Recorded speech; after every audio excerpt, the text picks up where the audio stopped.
Yo, what's going on, people of the interwebs? It's that guy. It's knotlocks, and I'm doing a video, a Dread review today. Back at the Dread reviews. I really like doing the daily content on this channel. The Veda vlogs don't get as much attention as the Dread reviews, so I'm probably going to end up doing more Dread reviews on a daily basis for the basis of this channel. But not to rule out, I still will be doing Veda vlogs on the random occasions, just not daily, just when I feel like I want to do one, you know? But by chance it could be daily. But anyways, today's dreadlock video, getting into this, definitely talking about Mr. Zack de la Rocha, lead singer, most popularly known from the band Rage Against the Machine. Personally my favorite band growing up as a child. So stay tuned, stay subscribed. This is the best in daily knotlocks content.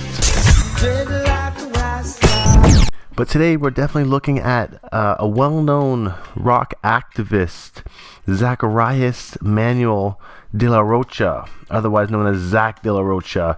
Is an American musician, poet, rapper, and activist, best known as a vocalist and lyricist of rap metal band Rage Against the Machine. From 1991 to 2000, there is some more here, and the band's reunion in 2007. He left Rage Against the Machine in October 2000 and embarked on a low-key solo career, which I've never actually heard much about since he kind of left from the band. But nationality is American, born January the 12th, 1970, age 45, from Long Beach, California. Most popular songs: Killing the Name, 1991, Bulls on Parade, 1996, Wake Up, 1992, Guerrilla Radio, 1998, Bomb Track, 1991. Zack de la Rocha is a phenomenal artist and singer and lyricist. And surprisingly enough, this rock band was the very first like full metal band I've ever really listened to. And still my favorite to this day. I mean, I was only in elementary school listening to their music, and just the beat and the percussions and the way they delivered their content. This was so captivating. I could listen to their album from beginning to the end without skipping a track, and that's how I knew that these guys were like my favorite, because I listened to every single song. And it's funny because when I was a kid, I didn't quite understand the message that they were relaying at the time. But then as I grew older and older, I realized that, like, wow, these guys are really anti-government. They're really preaching a lot of the same stuff that I'm kind of showing you in these videos today. But these guys were singing about it like in the 90s. And I've been listening to it since then. And I never really caught on until like many years later. It's just funny how it works out like that. But very much activists. You guys are about standing up for their rights, bringing down the elites. Great content. But today we're actually looking at Zack's hair, because he did have an interesting set of dreadlocks in his time. So these are going to be in no particular order. I don't have them chronologically sectioned at all, but let's take a look quickly first at his afro. This is actually seems like a more recent photo of him. 15 years later it's talking about. So his hair is an afro right now. Interesting enough. This is actually a pretty cool way to start off. This Dread review is by his current locks. Oh, this is from 2007 at Coachella. So I don't think he's actually rocking locks anymore. This was in 2011 in Sydney. More of the nappy fro happening here, which is still a phenomenal look. This was Coachella in 2003, and we can see that his hair was locked at this point. So I mean, the man's been through quite the change with his locks. They look pretty freeformed, although there may be a hint of crochet and backcombing involved in these. The tails have definitely not been blunted at all. They're all wispy tipped. And it looks like there actually isn't too much maintenance going on within his locks in the time. His hair is actually reminding me a lot of my own. The way that they're curling at the bottom and the way his afro looks. Taking a look at this picture here, we can see that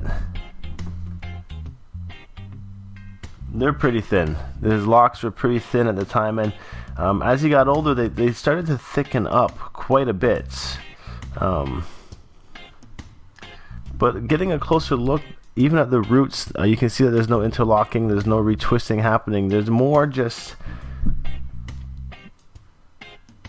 It looks like they might have been twisted a bit, but they're pretty free-formish, if you ask me. Here's a picture of them as they were more mature, a lot thicker. Definitely a good length. I've never seen them longer than this on Zack. This is probably the ideal length for dreads. I've mentioned it before in the past. Picture here of his locks when they were shorter. You can see this is more in the beginning stages. A lot of his tips are definitely not blunted still. Even at this phase here, his locks are still short, pretty messy actually, and really fat. They fattened up a lot. Another picture here of his afro. You can kind of see some dreads forming just out of the nappiness. A picture of Zack when he was really young. Really young looking dreads there, and thin again. So maybe he's had a few sets of dreads over his time. It really looks like when he was younger he had a set that was long and then he grew them out again. But definitely he looks better with the dreads over an afro any day. Just another quick photo here. A lot of his older pics. Here's another one of his locks, a little up close. They all have kind of like that waviness to it. A little bit of a dread shake happening here. But that seems to pretty much do it for his locks. This photo really describes his locks good. I remember his locks looking like this at Rage Against the Machine. And it's a picture of him in high school, what it looks like. I'm just gonna look really quick. Maybe he's on Instagram now. Some more recent pictures. Does not look like he is on Instagram. He does have a Twitter account with 21,000 followers and 2 tweets. He's a very low-key individual. Very low key.